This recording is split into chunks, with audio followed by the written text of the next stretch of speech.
नमस्कार दोस्तों, मैं हूं अपराजिता। आज मैं आप सबको एक कहानी सुनाने वाली हूँ। इस कहानी के लेखक हैं मुंशी प्रेमचंद जी। इस कहानी का नाम है दो बैलों की कथा।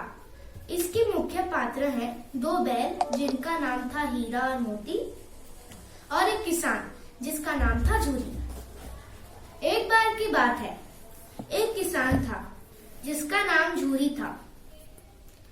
उसके दो बैल थे जिनका नाम हीरा और मोती था।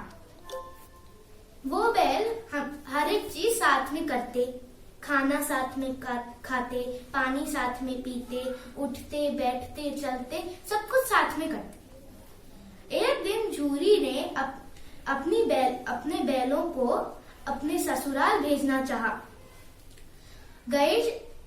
गणेश झूरी का साला उन्हें लेने आया। तो रास्ते में जब गणेश उन्हें ले जा रहा था तो हीरा और मोती को लगा कि ये हमें कहाँ ले जा रहा है। फिर उनने सोचा कि हमारे मालिक ने ही हमें भेजा है, तो वो चुपचाप जाने लगे। लेकिन मन ही मन वो डरे हुए भी थे कि ये हमें कहाँ ले जा रहा है। झूरी के घर पहुंचने के बाद झूरी ने उनसे बहुत काम कराया और अंत में खाने के लिए थोड़ी सी घास और पानी दिया। तो हीरा और मोती परेशान हो गए और वो रात में वो रस्सी तोड़ के भाग गए। कहाँ पर? झूरी के घर। अगले दिन फिर से गणेश उन्हें लेने आया और इस बार गणेश ने उन्हें बैलगाड़ी में बांध दिया। रास्ते में बैलों ने गणेश को बहुत परेशान किया क्योंकि वो जानते थे कि गणेश उन्हें खाने पीने के लिए थोड़ी घास और पानी देगा और उनसे बहुत काम कराएगा। तो हीरा बाएं भागता तो मोती दाएं, कोई धीरे चलता तो कोई तेज चलता। ऐसे ही उनने गणेश को बहुत परेशान किया, लेकिन कैसे भी करके गणेश ने उन्हें अपने घर पहुंचा लिया। घर वहां पे पहुंचने के बाद गणेश ने फिर से उनसे बहुत काम करवाया और खाने के लिए थोड़ी सी सूखी घास और पानी दिया। बहुत दिनों तक ऐसा ही चलता रहा। जब एक दिन गणेश की बेटी ने उन्हें भूखे पेट बैठा हुआ देखा तो उसे दया आ गई उन पर। तो वो रसोई में गई, 2-3 रोटियां चुरा के लाई और उन्हें बैलों को दे दिया। लेकिन फिर भी वो हीरा और मोती बहुत परेशान थे क्योंकि 2 रोटी से उनका क्या होता। फिर भी वो भूखे रहते। लेकिन फिर भी उस लड़की और उनके बीच में अच्छी दोस्ती हो गई। एक दिन हीरा और मोती रस्सी को चबा के उसे पतला करने की कोशिश कर रहे थे ताकि वो रस्सी को तोड़ के भाग जाए। ये सब उस लड़की ने देखा और उसे उन पर फिर से दया आ गई, तो उसने उनकी रस्सी खोल दी। लेकिन फिर हीरा और मोती ने सोचा अगर हम यहाँ से भागेंगे तो इस लड़की का नाम लगेगा। तो लड़की बहुत समझदार थी। उसने एक चालाकी की। वो चिल्लाने लगी, पापा देखो, फूफू वाले बैल भाग रहे हैं।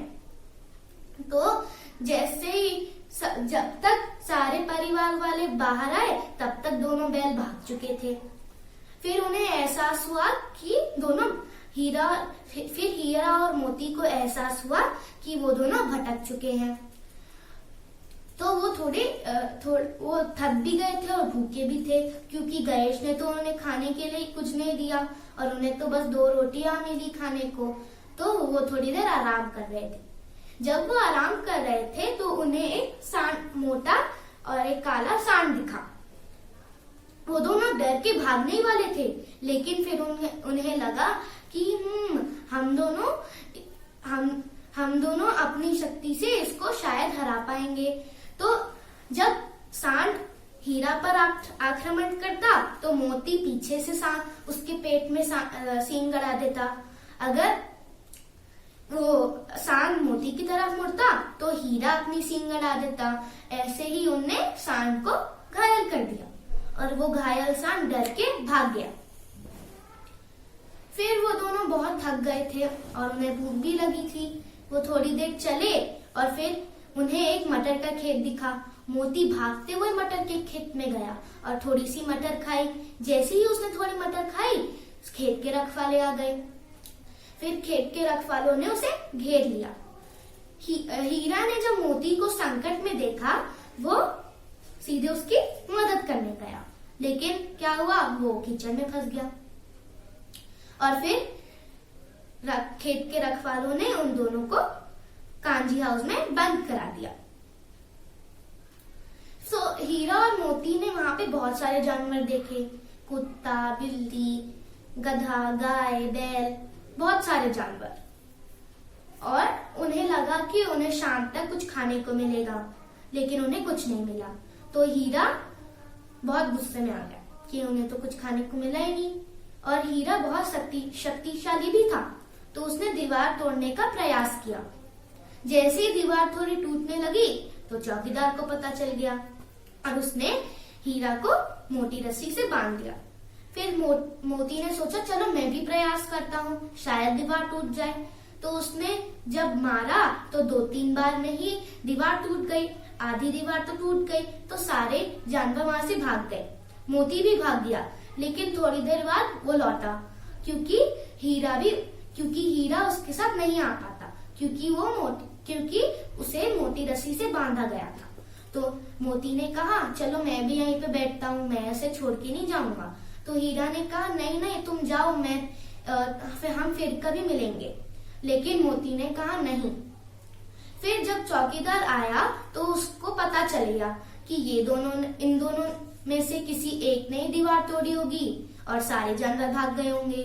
तो उसने हीरा और मोती को बांधकर फिर से बंद करा दिया और 7 दिनों तक उन्हें खाने के लिए कुछ भी नहीं दिया, सिर्फ पानी दिया। और ऐसे ही दोनों बैले बहुत कमजोर हो गए। तो 7 दिनों बाद उनकी नीलामी हुई और एक आदमी उन्हें खरीद के ले गया। वो आदमी उन्हें छोटी छोटी गलतियों पर ही मार रहा था। तो हीरा और मोती डर गए कि ये इनके साथ क्या करने वाला था। तो थोड़ी दूरी पर चलने के बाद उस आदमी को प्यास लगी, तो वो एक कुएं पे रुककर पानी पीने लगा और बैलों को भी पानी पिलाया। तो बैलों को एहसास हुआ कि ये तो वही कुआं है जहाँ पर वो पानी पीने आते थे, और बस उन्हें घर का रास्ता याद आ गया और वो यूं भागे और झूरी के पास पहुंचे। झूरी उन्हें देखकर बहुत प्रसन्न हुआ और उन्हें जोर से गले लगा लिया।